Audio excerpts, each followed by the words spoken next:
Okay, so officially we are live on Facebook, and I would want to welcome all of you to our second Zoom session. My name is Cyril Kablan, and I'll be your host for today's STEM interactive discussion. I think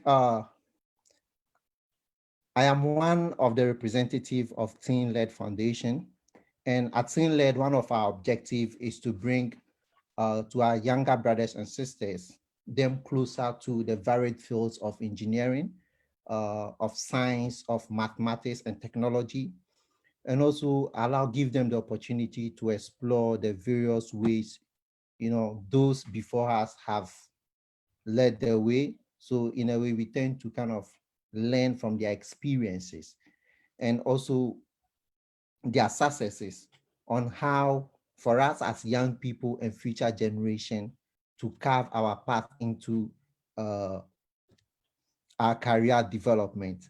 More importantly, our focus is to bring this knowledge to young people and also to those in rural areas.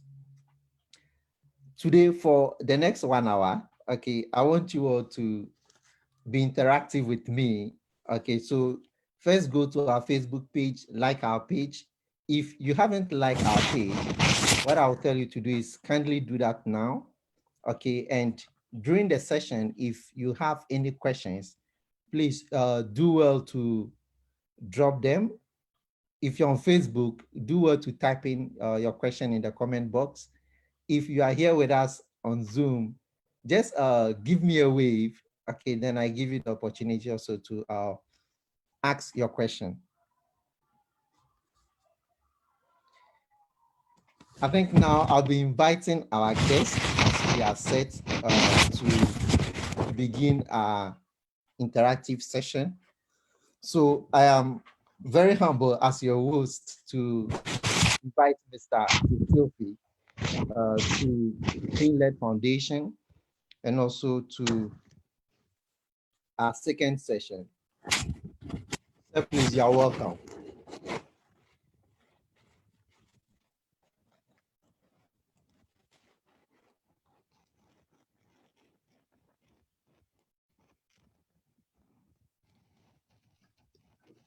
Hello? Yes. Can you hear me? Yes, I can. Okay. It's nice to have you. Thank you. Glad to be on your program as well.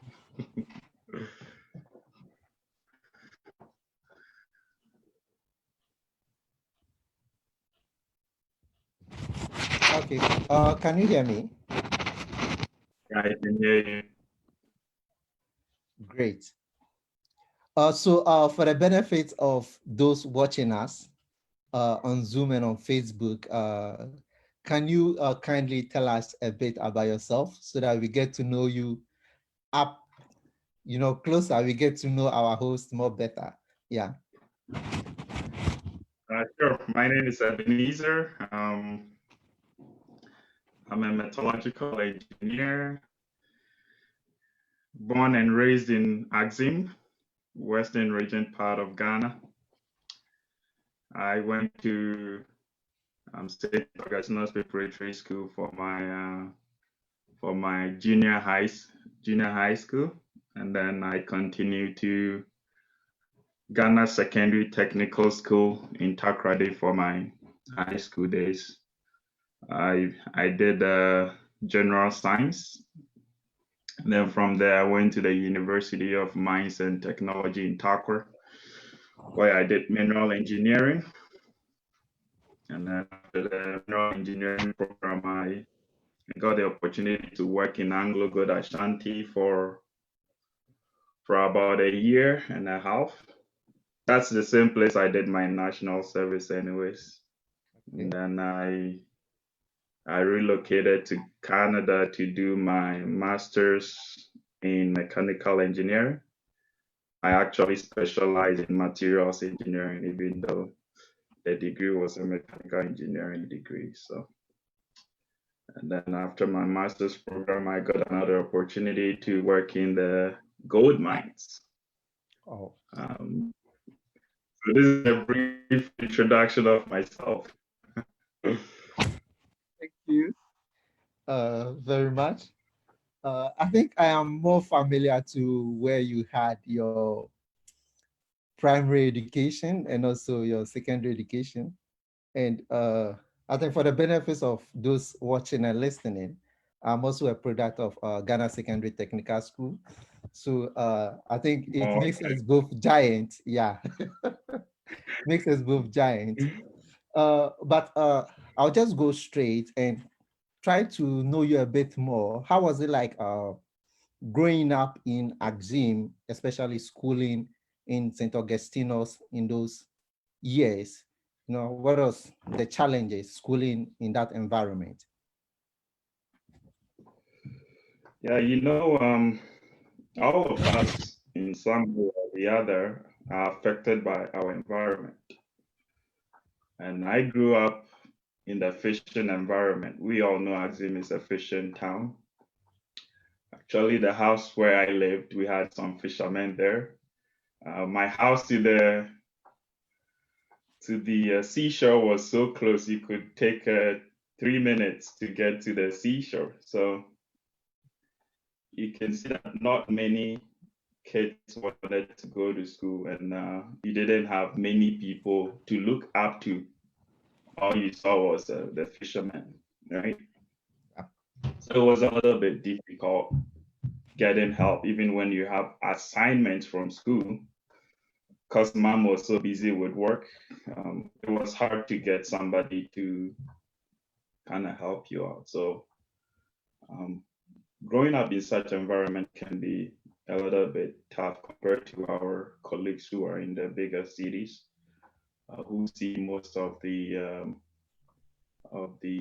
career that we all seek to pursue in future. They see people working in the banks, in the hospitals, in the industries. They see them on a daily basis, so they have more like an example.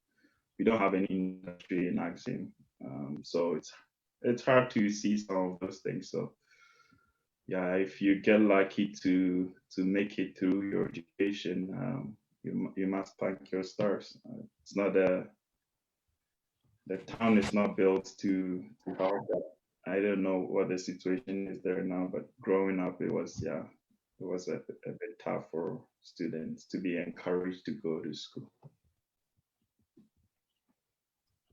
It's very tempting to ask while growing up in Axim, were you tempted to go fishing, you know, join the fishermen and go high on the seas?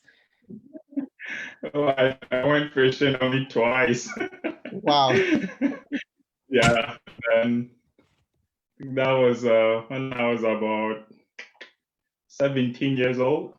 I just wanted to see or experience it. So I decided to go try it out. But it was just for 2 occasions. It was more of an experimental thing I wanted to do. So, but my big brother, he did lots of fishing. I could see that. I think I see you had a very interesting childhood. But to put it in perspective, I think there are many young people out there who are kind of using their social environment where they find themselves to define their potential. Okay, so with you coming from rural Ghana, I think it's very inspiring for those people that are listening to us. But out of these challenges, what were some of the positives that you took from that environment to push you to the level you are now? Yeah, some of the thing that kind of encouraged me was when you look at the livelihood of the people there. When the fishing season wasn't good, then life became tough. So they depended solely on fishing. And right there, I realized that this is not what I want to do. If I want to make it in life, if I want to make an impact, I have to go past that. So sometimes the failures of some people kind of gives you an example to look at the future. And so looking at the lifestyle, the attitude and everything, I thought, no, I have to go past that. I cannot live like the way some of these people are living. Not to say it's a bad thing to be a fisherman or to live in Exim, but we if we are all honest, we will understand that when the fishing season is not good, um, then the whole town comes to a standstill. And we see our fellow people in the other cities pursuing bigger dreams. And so, yeah, looking at the lifestyle, it kind of encouraged me to tell myself that no, I have to go past this stage. I have to do something better for myself. So, yeah, this is the kind of encouragement I got. Amazing. Amazing. I think now we want to know you a bit more professionally. Okay, so I think let me first ask who is a metallurgist engineer? Yeah. Yeah, so a metallurgical engineer or a metallurgist is somebody who has been trained uh, to be able to recover metals from rocks. So we have so many metals in the earth crust. We have can talk of gold, silver, copper, and a whole lot of metals that are very useful for human use. Now, the way you can get these precious metals from the rock uh, is what the metallurgist would do. So a metallurgist is somebody who is trained to be able to separate the metals from the rocks so that we can use it for human benefits. So in a layman's understanding, it's just separating the precious minerals or precious metals from the rocks that are normally under the earth crust, and then purifying it and putting it to good use. So when we wake up in the morning, we take our tea in a silver cup. You should ask yourself, where did the silver come from? The cooking utensils that we use in the kitchen to prepare our meals, you have to ask yourself, where did those metals come from? The bus that we take to school every morning, the parts for making those vehicles, where did they come from? The aeroplanes. So when we look around ourselves, we're surrounded by 90% of products that were made from metallurgical engineering. So it's a very, very vital aspect of any society. You need metallurgical engineering to be able to recover all these metals and put them to good use. Wow, 90%. That is a very, very, very significant number.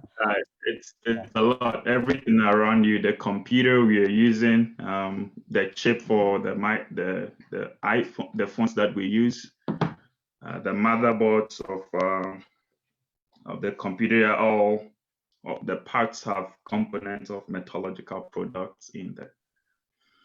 So Okay. very vital. Yeah. So what made you, decide having a career in metallurgy? Because for a young boy who grew up in Axim, I'm sure metallurgy was a discipline that was very, very far away from you. Where did the motivation come from? You know, when we were all young, when anybody asked us, hey, what do you want to be in future? We typically say, I want to be a doctor, I want to be a lawyer, I want to be a pilot. Like those were the common things because you fall sick and go to the hospital, you see the doctors, you see the nurse. So those ones you were able to see them. So whenever they ask you, that's about a few careers we knew. So we'll say we wanted to be a doctor. Actually, I didn't set out to be a metallurgical engineer. Okay. I think that in JHS, I liked science. So when I completed JHS, because I liked science and I performed well in science, I went to high school to do general science, right? And after high school doing general science, we had one teacher. He was more like a part-time teacher. He was an old student, but he would come in every now and then to teach us. And he was a metallurgist. So he kind of, whenever he's teaching, he used to teach us physics. So he would tell us what he does and the way his profession is. He worked in the gold fields at the time. So he told us more about his profession, and that's where I got the idea that, okay, I think this is an interesting career that I would like to pursue. So if not for that teacher who told us about his career, I probably would be doing something else. So that's how I went to University of Mines and Technology to do mineral engineering, which made me a metallurgist. I think you've also laid emphasis on the need for us as young people to have mentors, to have people we should look up to, people that inspire us. My next question is a bit more general, okay, for the young people that are listening. How do we, as the future generation, decide to have a career in engineering? I think this is something we'll go much more into detail, but just to make it more inviting for those listening,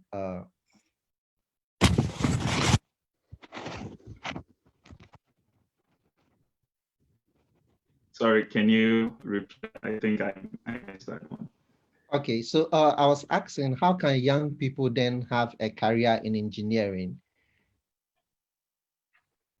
Okay, so for our participants who are in JHS and high school, if you want to be an engineer, definitely you have to do science in high school. Nowadays we call it secondary school. So you have to do chemistry, that is very vital. You have to do physics and you have to do elective maths. You need these three subjects to become engineers. After high school, whichever university you want to go, if you're pursuing any career in engineering, engineering is so broad. If you want to pursue any career in engineering, you need these three subjects. So just remember to take physics, chemistry, and elective maths as your elective subjects. You need these three. And if you want to become a metallurgical engineer or a metallurgist, when you go to the university, there are three programs that you can take. You can take mineral engineering, and the best place to do this program is in the University of Mines and Technology in Ghana. You can do materials engineering. I think Kwame Nkrumah University of Science and Technology, they do material science and engineering. Or you can also do chemical engineering. I've seen so many chemical engineers who are metallurgists. So these are the three main programs that you would have to take if you go to the university. And if you're in the high school, remember, it's physics, elective maths, and chemistry. Okay, I think we have been biased here. I think there is more for science students. So what about those of our brothers who are in technical schools? Are they exempted from having a career in engineering? No, I think that I know a few people who started out from technical institutes and still made it to University of Mines and Technology and pursued any of the engineering programs. What you have to do is what we used to call top ups. So maybe you attended Technical Institute. You can progress to, I've seen some people progress to the polytechnic. Now they call it technical universities, right? You can progress to the polytechnic and still do, let's say, mechanical engineering or electrical engineering. And if you want to have a degree after your polytechnic, you can still go to the university to obtain a degree in any of the engineering fields. The only disadvantage is that it's a longer path. You look at the high school science student, just after high school goes to the university, and that's a 4-year program and becomes an engineer. If you started out as a technical student, you probably have to go to the polytechnic and top up before you can. I don't know what the situation is right now in Ghana. Things have changed. But during our time, yeah, you would have to go to polytechnic to do your top up, and then before you can go to the university to do your degree in any of the engineering fields. However, we also have the NOVDEC. I don't know, they still do NOVDEC, correct? Yeah. So if you did technical and you don't have the 3 key electives, chemistry, physics, and elective maths, for somebody who is determined, you can register for an NOVDEC program and then write these 3 subjects. Make sure you pass, and then you can go straight to the university instead of going through polytechnic first. So there are some avenues that we can use to still make it, even though you might have started out as a technical student. Thank you very much, Mr. Ebeneser. I think for those of us who are watching and those of us on Zoom, for the past few minutes, we've tried to know our guest better, get to know where he's coming from, the choices he had to make, the programs he had to offer, and also get a little information about his current professional job as a metallurgist. I think now we would shift the focus of the discussion more into the general STEM field, also with emphasis also on metallurgy. So if you haven't liked our page yet, kindly do so. Go to our page, like it. If you have any questions, kindly drop your question in the comment box. If you are here on Zoom, just give me a wave and I will let you ask your question. Okay, Mr. Ebeneser, I think, can you, in your perspective, tell us a bit more about STEM field in general? Because for some people, when they hear about STEM, the science just stands for medicine. Immediately you do science, for them, it's medicine. When they hear about technology, they are only looking at ICT. Maybe you become a computer teacher or an ICT teacher, sorry. When he looks at engineering, he's only looking at mechanical engineer, electrical engineer, because these are the electricians we see every day. Yeah, and when he looks at mathematics, which is the aim of the STEM, he's only looking at a math teacher. Okay, either you become a math teacher at the JHS, SS, or university.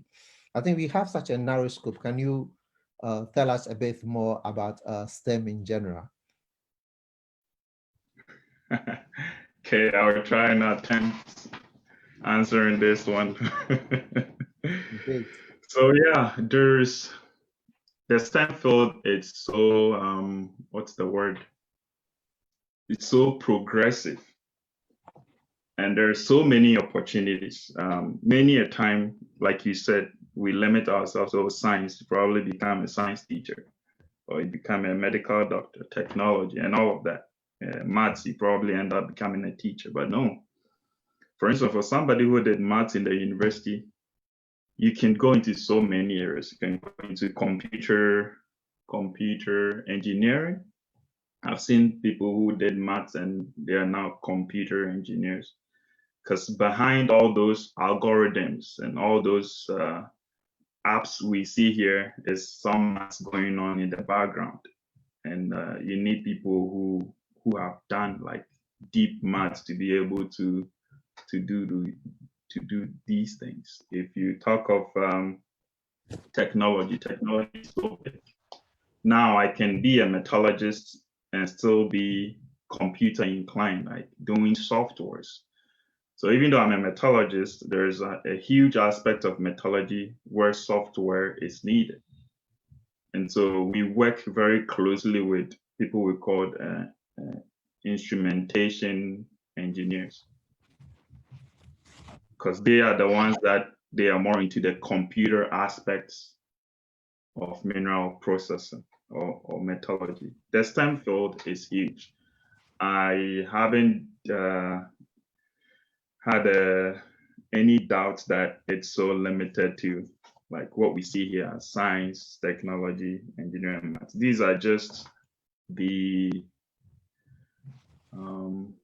catchphrases for the many professions that can come out of STEM. There's so many. There is no limits. Like with STEM, there is no limits. You can delve into, even with engineering, we have ceramic engineering. Even though the first time I had ceramic engineering was in the university, they are also parts of the engineering portfolio. We have people, even the welders we see welding things in our small towns and villages. They are actually practicing engineering. It is material science and engineering. And actually, so elsewhere in the world, welding is a big thing. Unlike in Ghana, we see welders as, oh, these are just apprentices who have been trained to be able to weld things. No, it goes much deeper than that. If you're building a ship or an aeroplane, you need a welder to be able to join the metals together. The STEM field is so huge that there are no limits, I would say. There's so many areas associated with STEM field that you can delve into. If one area doesn't work for you, you can by all means move to the next area. Because at the end of the day, for instance, technology and engineer, I can be an engineer, I can be an app developer, I can be an engineer, I can be a computer wizard. Like, and the way the world is going right now, most of the fields have become interdependent. Some of the fields interface one another. For instance, metallurgical engineering interfaces materials engineering. Metallurgical engineering is just one aspect of materials engineering, whereas metallurgical engineering focuses on the metals, materials engineering focuses on metals and non-metals. We have polymers, we have ceramics.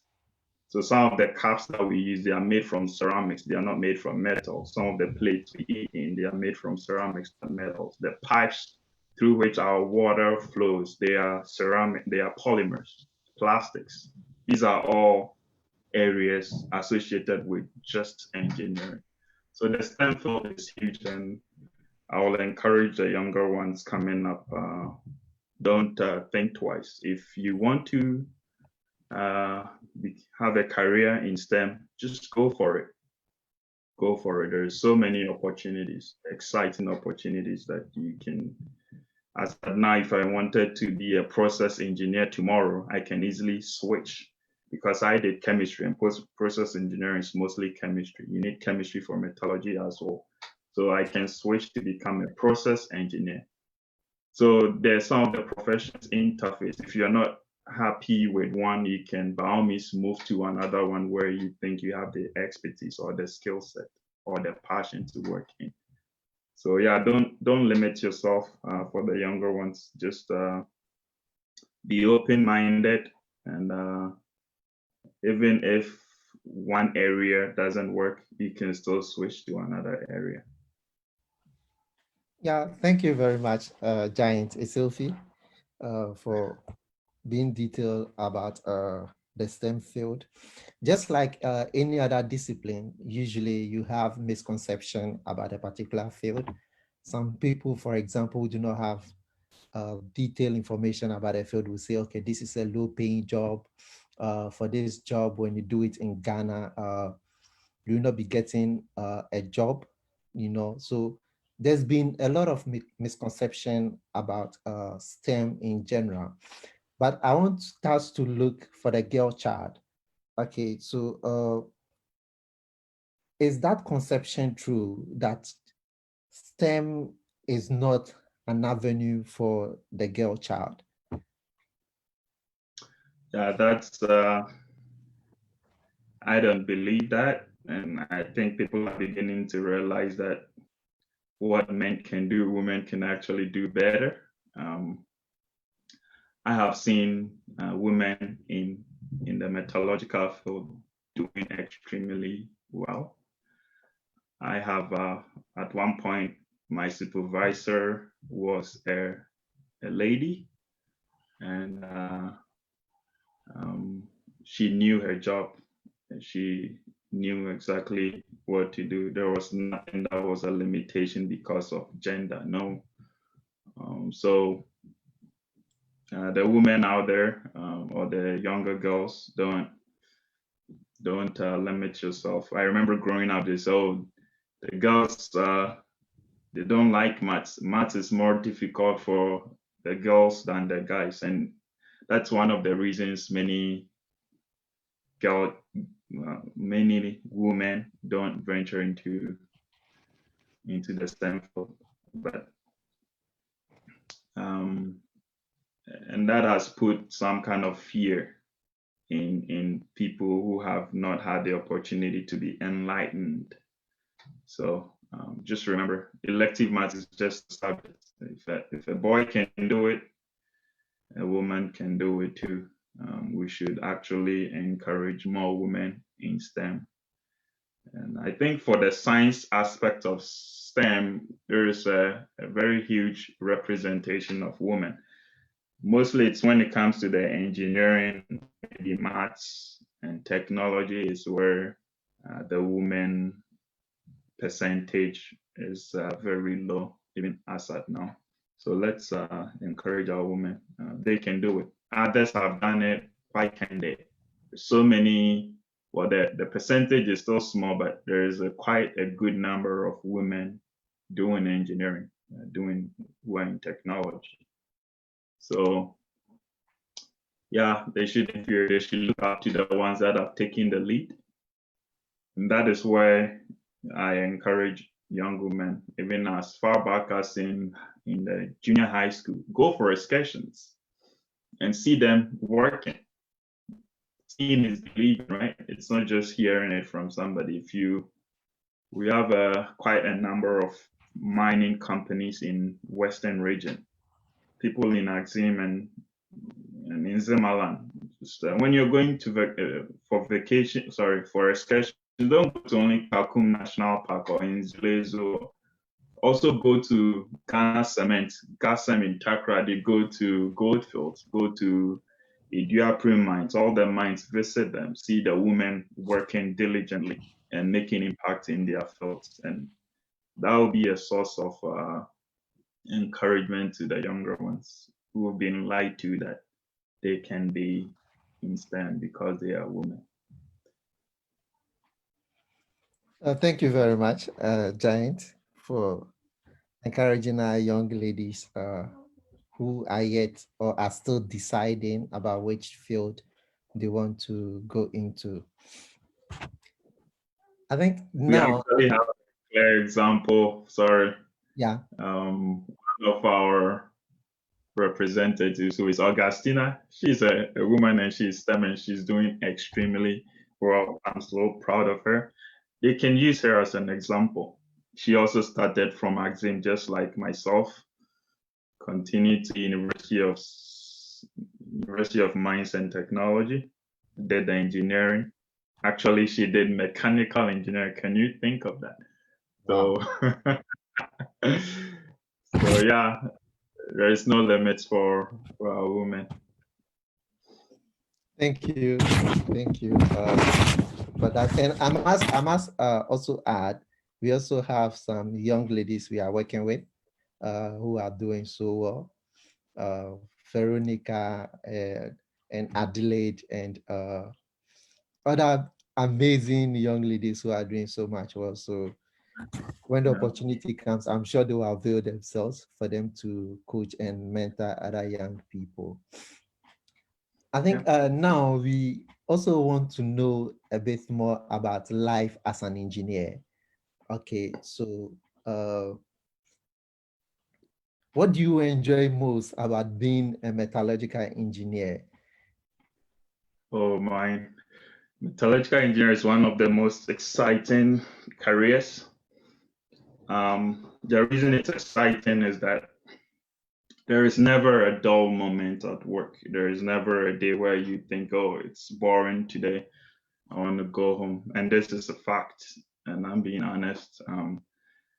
Different things come up all the time. And as a metallurgist, my job is to seek to improve the process. So improve efficiencies, look at where we have issues and correct the issues.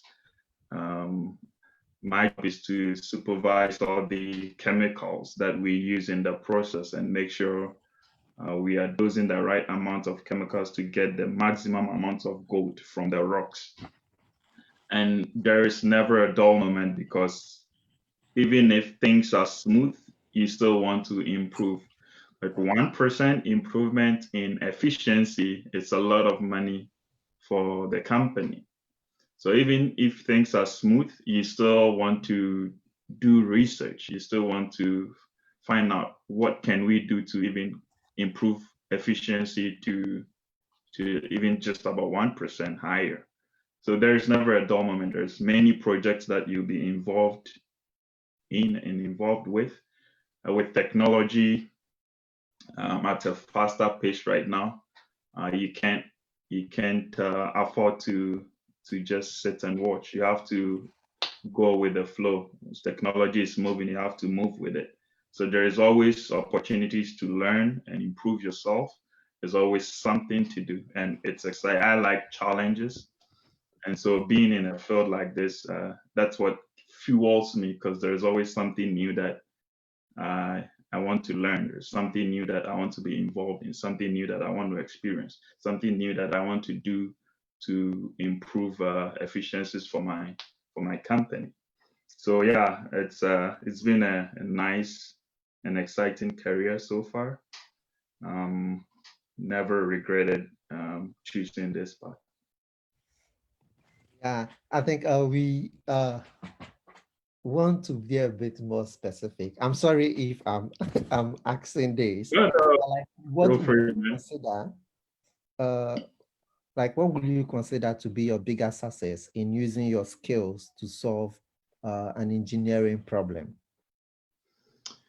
It's that sense of fulfillment that you get when you're able to improve efficiency by 1%. Because at the end of the day, what your employer is looking for is somebody who is useful for the company, whom the company can rely on during hard times. So that fulfillment of being or knowing that I'm still being employed because I'm doing a great job. I'm solving problems. I am giving out solutions to problems that is still keeping the company in business and looking at the bigger picture. You're helping the economy of whichever country you're in. Economy runs by industries. And so even though you're one person, you are contributing to a bigger economy with whatever you're doing. So it's a sense of fulfillment, and it's a sense that I'm useful where I am. It's a sense that I can be relied on. People know that they can rely on me to deliver for what I know, what I've learned over the years. And I think, yeah, it's a sense of fulfillment. Yeah. Yeah, thank you, Giant Ethiopia. I think this will be the last question for us, trying to know more about being a metallurgical engineer. So, for a young person that is listening, what personal characteristics do you feel is necessary for these young people to have a career in engineering? Yeah. I think you must have the passion for it. Everything is passion. If you have the passion for it, work will not seem like work because you're enjoying it while you're doing it. Like you look at the footballers, they enjoy what they're doing and they're getting paid for it, and they don't see it as work because they enjoy it. So you must have some passion for it. That's what will keep you going when things are difficult because you enjoy what you're doing and you want to keep doing it. And then you are getting rewarded in terms of monetary value. So yeah, you have to have the passion for it. That's number one. Number two, you must be someone who is inquisitive. I don't know if it's a good word, but what's the better word to use? You want to Curious. be able to curious. You have to be curious. That's the word. Curiosity, because then anytime you go to work, you want to know what's happening. What can I do to make this better? Why is this like that? That's the job of the engineer. We solve problems.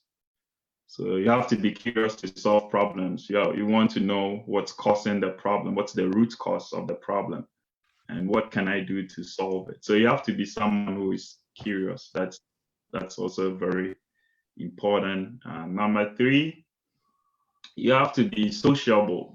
In the engineering field, you're always working with people from different backgrounds. You can never work alone as an engineer. You're always working with people. You're working with machines that are run by other people. You have to be sociable. You have to know how to interact with people on a professional level.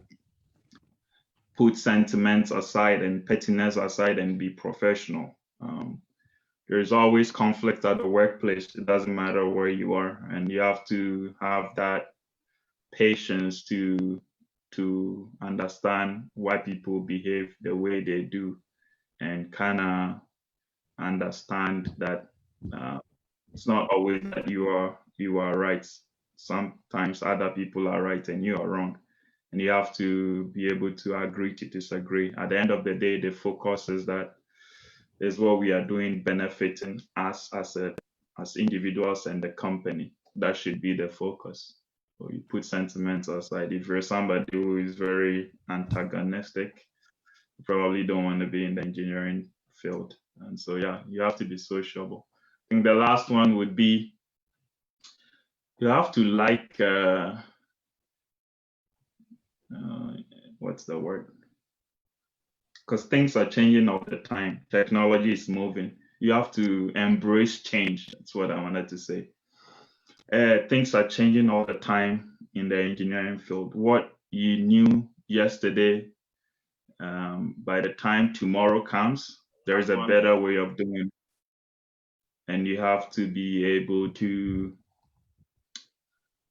embrace change and embrace technology, embrace improvement.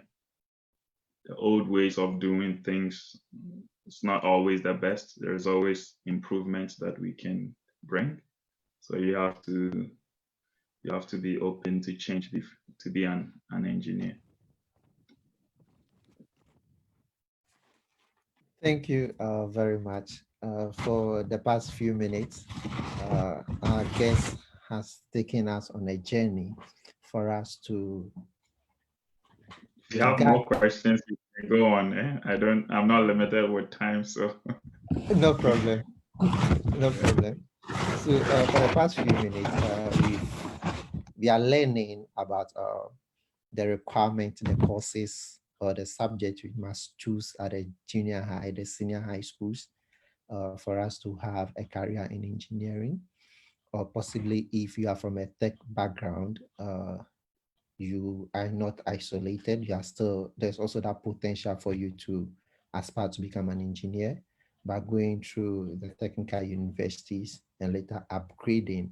Then you can now pursue your career in engineering. And aside those academic requirements, we've also learned that you need to be very, very sociable, because the engineering terrain, it's, you are working with people, so you need to know how to work with other people. You also need to have passion you need to be curious. And yeah, I think these are the points I have taken. So let's take note of it. I think to those of us that are watching, or if you are here with me on Zoom, kindly drop me a question if you have any on Zoom. Drop me a question in the chat, then I'll ask my guest. If you are watching on Facebook, don't hesitate to drop your question in the comment box. Then I would ask my guest. I think now we want to look at the future, how the pace of technology is changing almost every field, be it in the sciences or in the art. So my first question, for example, my first question will be, for a career in engineering, are there resources for young people to access? Yeah, there's lots of information. We've been the luckiest generation so far, I would say. There is so much information now than there was 10 years ago. Um, our parents didn't learn with Google. We have Google at our disposal. The only thing is that you just have to have an internet. There's so much, there's so much information on the internet that you can access. I didn't prepare, but I could have put a few websites that I was using when I was in the university to learn the subjects, all the subjects that I had to take to complete my program as a metallurgical engineer. There were some website that we had some resources, free resources that all you had to do was to log on. Maybe later on I can pass it along so you can share it with your participants. But again, at the end of the day, everything is on the internet. Trust me. There are some universities here that you can go on your website and still learn for free. Pick any subjects. Is it calculus that you want to learn? Just go on there. You see somebody standing a lecturer doing live presentation or recorded presentations, and there's a lot of information out there. That one, I would say, you don't have the excuse to say you don't have the information you need, all the resources you need. Most of them are also free information. You just have to look for them. Go on the internet, type whatever you want to type. Make sure it's from a credible source, and you are good to go. The only thing is that, for instance, for who is in Axim, for instance, I grew up in Brewery, which is another suburb of Axim. It was hard to access internet growing up. So that is the challenge. But if you are able to find a way to access the internet, put it to good use. Stop going on Facebook and just commenting on people's pictures, and use it for something good. Don't know what subject you are struggling in school. Just Google it, and you find lots of information on on there, instead of using your data for things that will not benefit you for the young ones. So you don't have the excuse, though, even though internet may be expensive in Ghana. Still, I see all these kids still on Facebook and Instagram doing videos and all of that. Use channel that to develop yourselves. There is a lot of information out there. Thank you very much. I think we have one guy here with us on Zoom who wants to ask a question. Nanabi, if you can hear me, can you ask your question now? Okay, thanks for the opportunity. And this is the first time I'm logging onto this platform. It was very informative, and all the knowledge you guys are sharing are very awesome.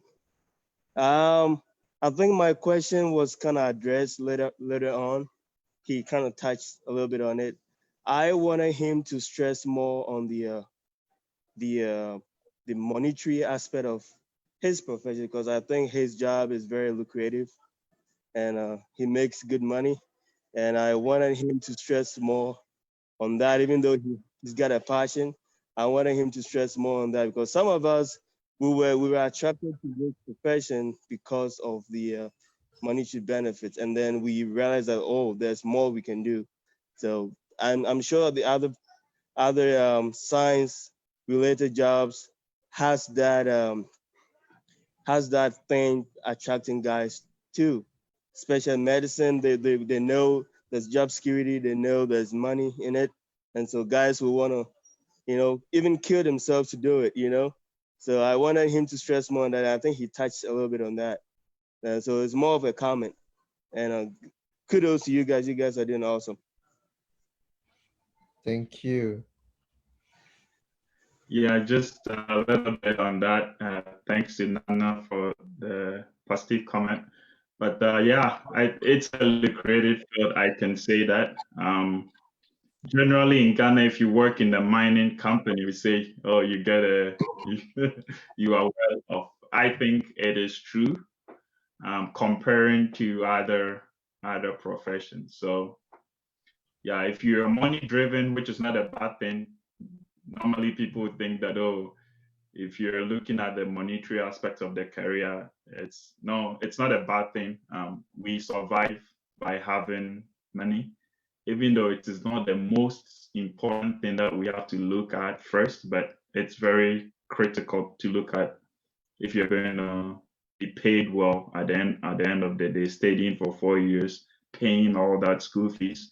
You have to get a good returns at the end of the day when you're out of school. So it's important to look at the money aspect. But passion is greater than money too, because at the end of the day, money is not everything. If you're working in some kind of a career where you are not happy but you are getting the money, your soul is being tormented. It's not healthy for your soul. You can die younger because of that. But if you find a career where you like it and money is good, that is excellent, because you have to take care of the people at home too. So yeah, but the engineering field, engineering pays comparatively more than other fields. Yeah, thank you very much, Giant. I think while he was asking the question, I was tempted to add, is it a job you are going to stay in for a long time? Or it's a job that we are doing it for a short time, then we move on to something else? Yeah, interesting question. Yeah, I'm not going to stay in this profession forever. I'll be in for some time, but my dream or my goal is to go back to Ghana and lecture and give back to the society. Before that, I want to be able to have more experience.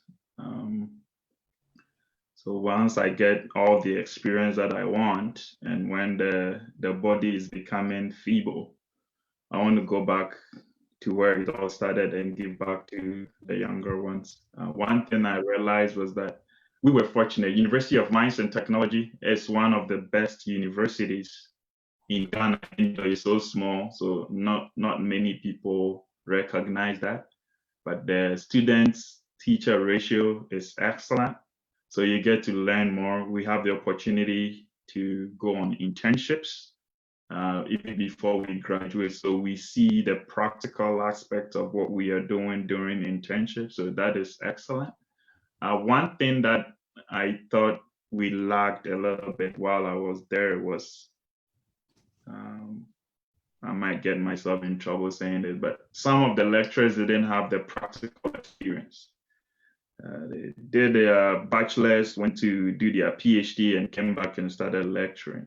They had some practical experience, but not as much for them to be able to touch on the most important practical aspects of of the engineering program. And so that is where I want to, that is what I want to do after I get so much of this experience. I want to go become a lecturer and then kind of share my knowledge, make sure I touch on what they actually need to perform better when they go out after school. And so that is what I want to do. So I won't stay in, I don't think I'm going to stay in this career forever.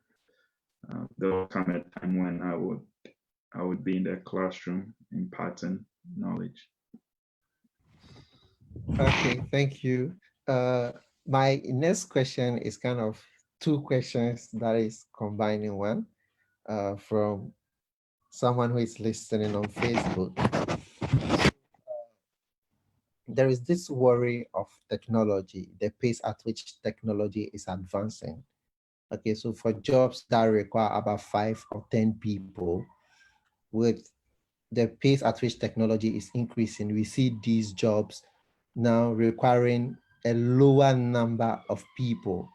So for us as young people, should engineering still be appealing to us? Yeah, this is a good question, very, very, very insightful, because that's the reality right now. Come across this question a few times. Engineering will forever be appealing because there will be always problems for engineers to solve. When we know technology is on a very fast pace, but whatever technology is made, you still need a human to operate the technology. Yes, technology may take out some of the jobs from people, but not when you are also at the same pace with the technology or going a step further ahead of technology. The reason I'm saying that is, let's say, for instance, at my workplace, if you want to go and do sampling in the metallurgical plants, in the past, all it required was for the human to go there and do the sampling and tell you what is the pH of the sample, what is the dissolved oxygen, what is the cyanide concentration. Now we have instruments that are already installed in the metallurgical plant that takes these readings. But this will not still take away the job of the engineer, because for all these instrumentation systems, when they get faulty, you still need the engineer to troubleshoot it to bring it back to life. You know what I mean? So it is not taking your job, but it is making your job more easier. That is how I personally see it. Technology won't take the job of the engineer or reduce the number of required people for engineering. It will rather make our job easier so that we can focus on more on other things that will bring improvement.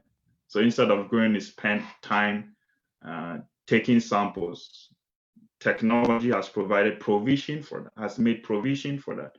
So now you have time to focus on doing other things that will bring improvement.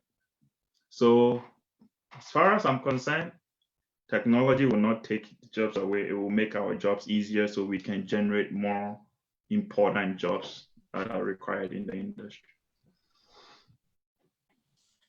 Thank you very much. I think in the absence of any questions on Facebook and on Zoom, I would want to ask my last question. But before I do, I would want to recap in case someone has a question, the person can just drop it before we move to the last question. I think more importantly, what I'm taking away from today's session is there is always going to be a problem for an engineer to solve. And from the interaction we've had so far, we've been able also to debunk some misconceptions that are associated with the field of engineering. I think some days ago, people were always asking what is the relevance of studying pi r square? What is the relevance of studying trigonometry, calculus? I think from the discussion we've had with Giant Essilfie, it's quite relevant that we still study, those topics, okay? Because as is highlighted, over 90%, right, of resources, will require, for example, a metallurgist. This is just one field of the field of engineering. Then I'm sure if we want to talk about materials engineering, chemical engineering, petroleum engineering, uh, and geological or geomatic engineering, I'm sure the list still goes on.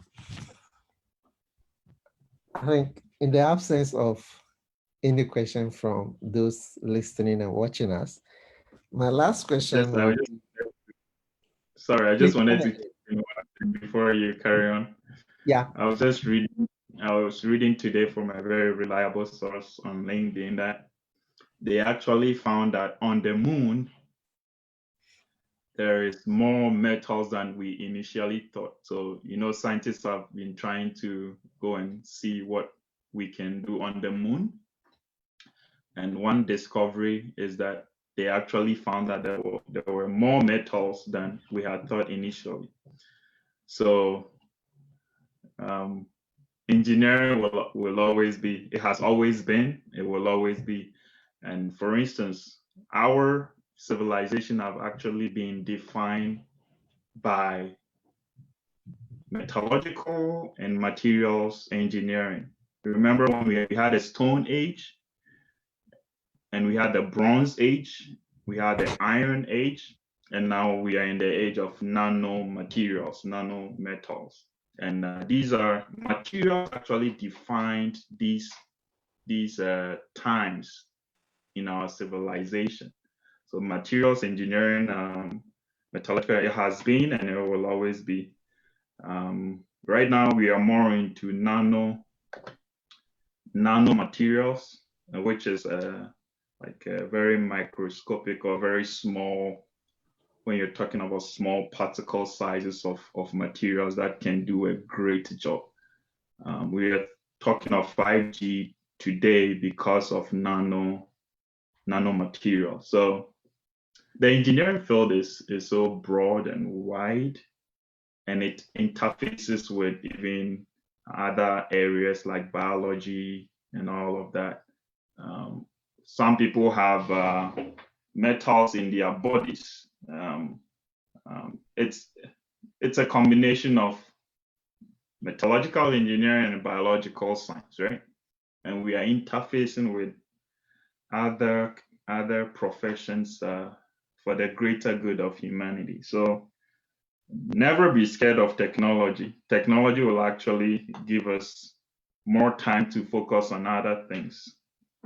And like right now, the scientists are going to the moon and going to outer space to do more research and find out what else is there. So there's no limits, guys. Let's let's remember that there is no limits. And you are forensic science, right? You can probably tell me a lot more about what's in it, but you are the interviewer. So but yeah, there is no limits, guys. STEM is huge, STEM is broad. Just if you have the passion, go for it. Okay, I think Veronica wants to ask a question. So Veronica, can you unmute and ask your question? Thank you very much. Mr. Ebeneser, please, I would want to know that how can one reach out to you since you're already there and listening to you and your experience so far, you wanting to continue with your experience, then come back to Ghana to impart onto the young ones. I'd want to know that if I want to contact you since you are there and you've gotten up in the ladder or you're still going, how do one reach out to you? Because probably maybe this is just 1 hour program, and afterwards we'd want to reach out to you. So this is my question. Thank you.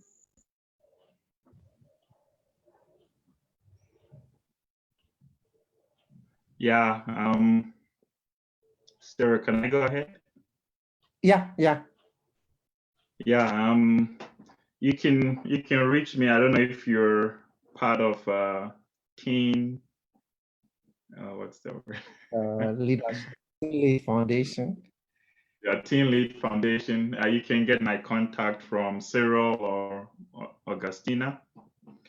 They have my email. They have my.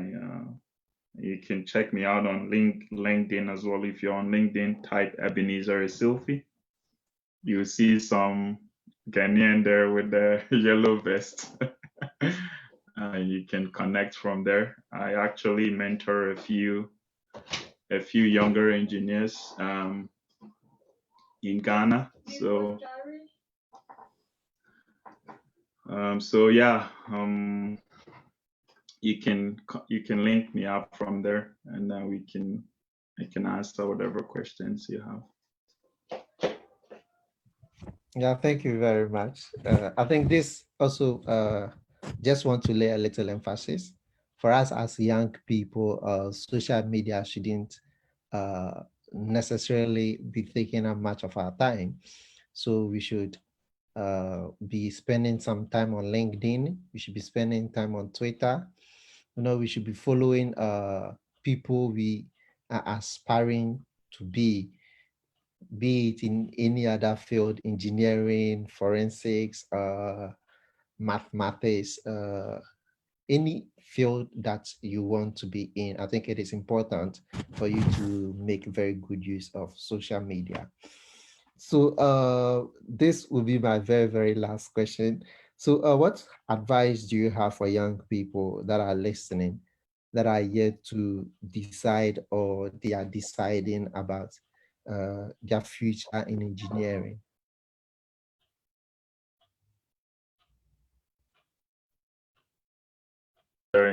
Sorry, my daughter interrupted. I'll lock the door and come back. Sorry.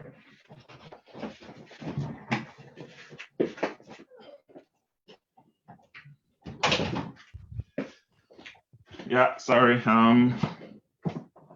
What was the question again? Sorry. So I was asking if you have any advice for the young people that are listening, that are yet to decide, or they are still deciding about the career they want to have in the field of engineering.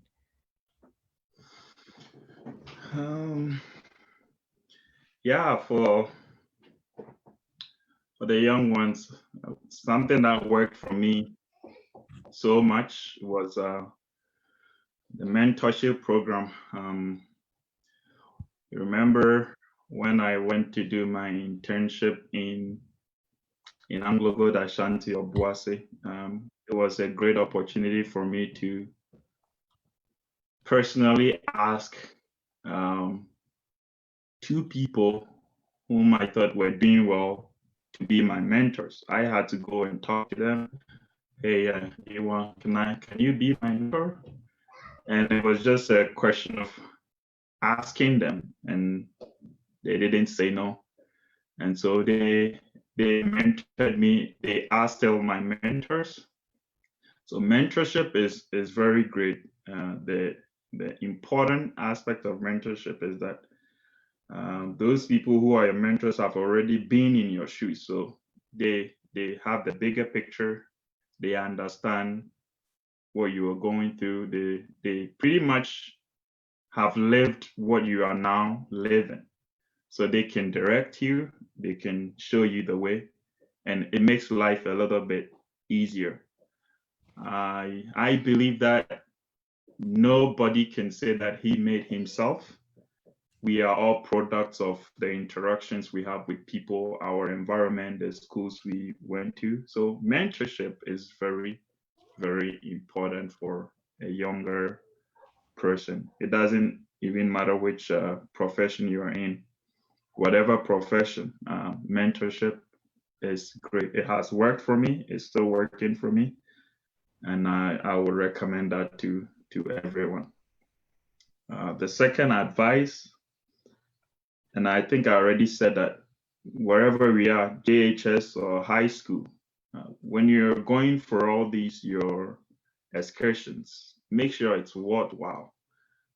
I remember when we were in JHS, all the excursions we went were more for fun, like going to Kakum National Park and all of it. It's not bad, but man, it's better to maximize the opportunity. Why don't you go to visit the industry, see what people are doing? So it kind of opens your mind up. It opens you up. It exposes you to many things that you can choose from. So let's remember that. Let's tell our teachers, say, we want to go to Ghana Cement. We want to go to Anglo Gold Ashanti. We want to go to, there are so many industries in Ghana. Even in Western region now, we have Adamus Resources, right? Yeah. You can visit them and then see what people are doing. And it's not only metallurgical engineers. We have geological engineers. We have mining engineers. We have environmental engineers. So many professions in the mining industry. Visit them and then learn, see things for yourself. And then I don't know if there is any political leader that might get the opportunity or would chance on this video after it's shared, that they should also make it easier for the high school people or the JHS people to get access to these areas. Here, when you're going to visit or you want a tour in the mining industry, they can't say no, because it's actually part of the company's social responsibilities to kind of position the young ones in a way that will help them in their future careers. And it's about time, Western region especially, because most of the participants, I believe, are in the Western region. It's about time we start thinking of things like that, things that will benefit the career of the little ones. That is number two. Number three, our social circles. Like I said, we are defined by the people we interact with. Make sure you select the right people to be in your social circles. Make sure you are in a group where the people are better than you. If you are in a group, or if you're in a, I don't know how to put it. If you're in a social circle and you are the smartest one, I think you're probably in the wrong group. Make sure you are always learning. Learning is continuous. So if you relate with people who know more than you, that's when you learn. If you relate with people that you are better than or know more than, they learn from you, which is not bad, but you also have to think of your personal development. Make sure that people you interact are better than you, that you can learn from. So choose your friends wisely. And sometimes the type of school you choose also helps a lot. Some schools, they don't have science resources. So if you want to go into STEM and you are in a high school that don't have science resources, it's a little bit difficult. So when you are selecting your schools, make sure you think of that too. And I think, yeah, this is my advice to the young ones. Okay, thank you very much. Just a quick question. One gentleman is asking, how are you combining life and work? Being an engineer, how is the combination working out?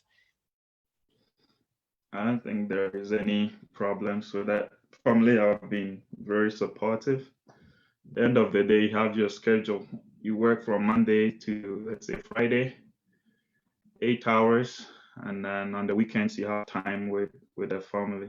But even for the Mondays to Thursdays, you still come back home, right? And you still have some time with the family. So that is not an issue at all. But many of the engineering careers, you probably will be required to travel many times during the month. I am fortunate I don't have to do that. That's where it becomes a little bit difficult when you're away for many many weeks from the family, but many people are doing it.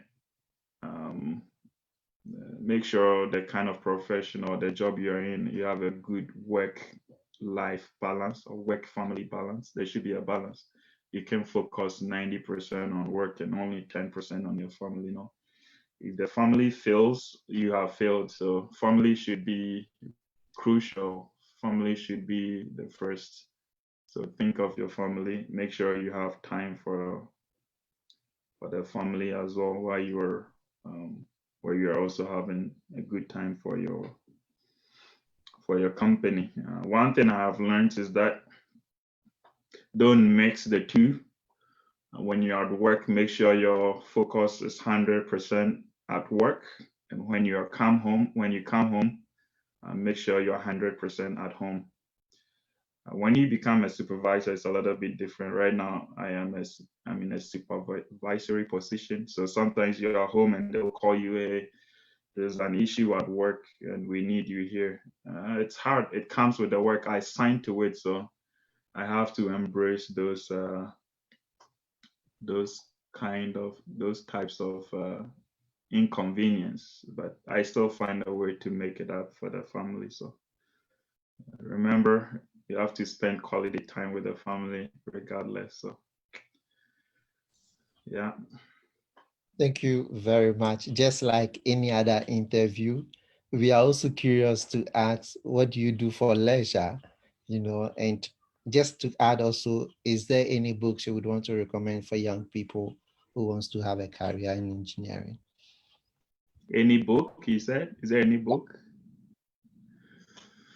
Oh, many books. There are many books, but they are more on the university level.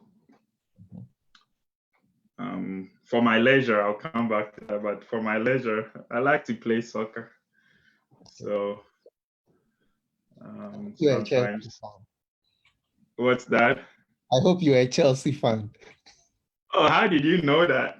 Oh, come on, the Blues. Yeah, I like to watch soccer. I like to play soccer. I'm rusted now because I don't get to play often here, but during our days, we'll go and play soccer. Even during my national service at Obuasi, we'll make time on the weekends to play soccer. It's good for the body, good for the mind. Make sure you're doing something that keeps your blood running. And I like swimming too, because I grew up along the coast. I can swim like a fish. So those are the things I do in my leisure. And of course, I read too sometimes, and you got to personally develop yourself. I read books on leadership and all of that. Because you're a supervisor, you're in a leadership position, you have to know the best practices for supervision and all of that. So yeah. Thank you. And I think I missed the second part of the question, right? Which was what was it? I think someone was asking if you have any special books for personal development. Yeah. Oh, personal development. I have lots of books so in my shed out there. But one book that was a huge transformation for me is this one. The 7 Habits of Highly Effective People. The 7 Habits of Highly Effective People. It was written by Stephen R. Covey. I think it's a popular book worldwide. When we were in the University of Mainz, Professor Amankwa recommended we read this book, and I've had it since. Never gets old. It talks about time management, personal development, and I think it's good for everyone. If you want to take a read, that would be great. Interestingly, our friends on Zoom, one Samuel Afari wants to ask a question. So Samuel, if you can hear me. Zero. Yes. I joined very late, but it seems they've already asked the question that I intend asking, and the answer has already been given. So let's move on, right? Thank you then. So he got his question answered? Yeah, we got his question Okay. answered. Yeah. On behalf of Teen Lead Foundation, we would want to thank you for your time, for this insightful education you've given us, and also the people that are listening on their own behalf. We also want to thank you for your time. Personally, I've learned a lot, just like my own discipline. The field is constantly changing, so it will still appealing to us as young people. But what is important is for us to strategically place ourselves in that particular field uh, so that we become more relevant. For young people that are coming up and that have interest in the STEM field, it is important for them also to take courses such as physics, chemistry, and elective mathematics, and of course, biology. And aside those academic requirements, you need to be someone who is very sociable, someone who is very curious, and also you should have a lot of passion. Aside that, personally, this is what I'm taking home, and I'm sure all those who are watching and listening are also taking tidbits and adding it to their personal development. At this point, we are going to end, and we are very, very grateful to you all for having time to spend with us. Do well to like our Facebook page. And if you have any question, kindly drop them in the comment box. And I'm sure our guest speaker would, whenever he goes to Facebook, he will just have time to answer you. If not, we can forward them to him. They will get your answer. So at this point, I think I'll call upon our sister Augustina if she has any comment to add. If not, we would end the session. Augustina, can you hear me? Yeah, I can hear you. We want to thank our guest speaker and everyone who joined us today, and our host, Cyril, for hosting this program. Okay. So thank you very much, everyone. And we hope to interact, God willing, next week. So do make a date with us. Until then, it is bye-bye.